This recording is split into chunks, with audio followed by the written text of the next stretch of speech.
علماء نے بھی علوم آل محمد کے نشر میں مصیبتوں کے برداشت کرنے میں کوئی کسر نہیں چھوڑی ہے۔ یہ ہمارے علماء کے بارے میں ملتا ہے کہ ایک عالم کو ان کی ایک ٹانگ کو ایک اونٹ کے ساتھ باندھ دیا گیا اور دوسری ٹانگ کو دوسرے اونٹ سے باندھ دیا گیا، اور شام کے دمشق شہر میں دونوں اونٹوں کو مخالف سمت میں دوڑایا گیا اور درمیان سے زندہ اس عالم دین کو 2 حصوں میں تقسیم کر دیا گیا۔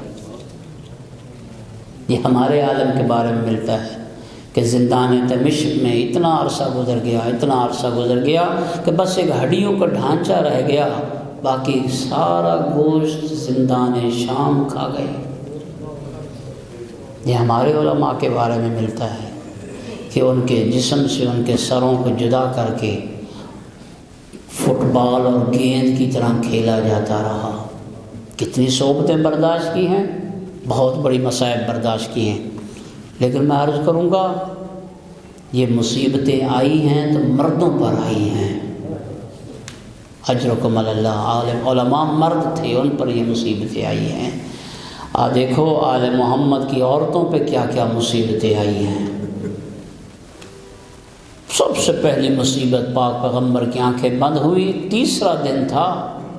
بعض محققین لکھتے ہیں تیسرا دن تھا، اور بعض محققین نے یہ بھی لکھا ہے کہ ابھی جنازہ مصطفیٰ پڑا تھا۔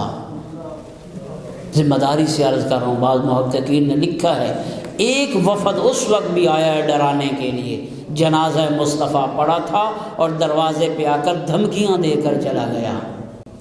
شبلی نعمانی تم کہتے ہو دروازہ جلایا نہیں گیا، دھمکی دی گئی، مجھے اتنا بتا، ذرا یہ تو بتا دھمکیاں دی تو کسے دی گئی؟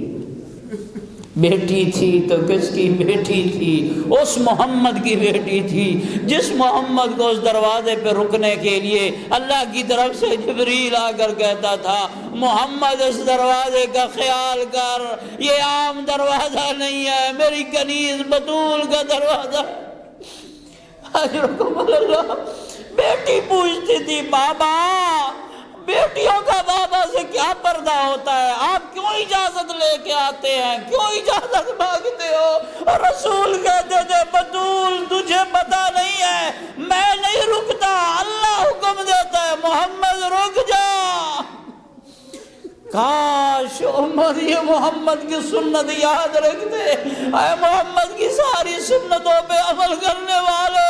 تاریخ میں یہ ملتا ہے عزادارو کہ پاک پیغمبر جب آتے اور بطول کے دروازے کو دستک دیتے، آہستہ آہستہ دستک دیتے، اور پوچھنے پہ محمد نے فرمایا میں آہستہ دستک اس لیے دیتا ہوں کہ دستک کی آواز سے بطول نہ ڈر جائے۔ لیکن یہ تو دستک کی آوازیں نہ تھی جب آئے تھے ظالم، ایسی آوازیں نکال رہے تھے کہ علی کو بطول کو بھیجنا پڑا کہ شاید یہ حیا کر کے واپس چلے جائے، لیکن ظالم واپس نہ گئے۔ اور جس کا بھائی نہ ہو اس بہن کو کون بچائے گا؟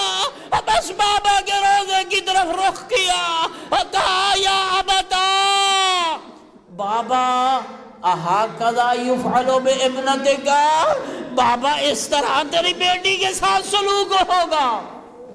اجرکم اللہ، بابا اس طرح تیری بیٹی کے ساتھ سلوک ہوگا۔ عزادارو جب آل محمد کے کسی فرد کو دادی کی مصیبت یاد آتی، تاریخ میں ملتا ہے کھڑے ہوتے تو بیٹھ جاتے تھے اور سر پہ ماتم کر کے کہتے تھے آسمان کیوں نہ گر پڑا اور زمین میں کیوں نہ زلزلہ آ گیا، اور کجا محمد کی بیٹی بطول، اور کجا بدماشوں کا اندر جانا۔ اجرکم اللہ صدارو، بس یہی مصیبت تھی جس مصیبت نے آل محمد کے ایک فرد کو رلایا ہے۔ بس یہی یاد کرتے تھے کہ محمد کی بیٹی کے گھر میں فوج داخل ہو گئی، فوج داخل ہو گئی محمد کے بیٹے کے گھر میں، آج کسی گھر میں فوج داخل نہ ہو، اور کجا بطول کا عصمت والا گھر، اور کجا بے غیرتوں کا داخل ہونا۔ یہی تو وجہ ہے جب پوچھا سلمان محمدی سے، سلمان محمدی رو کر کہتا ہے فقط اتنا نہ تھا، کہتا ہے جب فوج داخل ہوئی اور رسول زادی کے سر پہ چادر نہ تھی،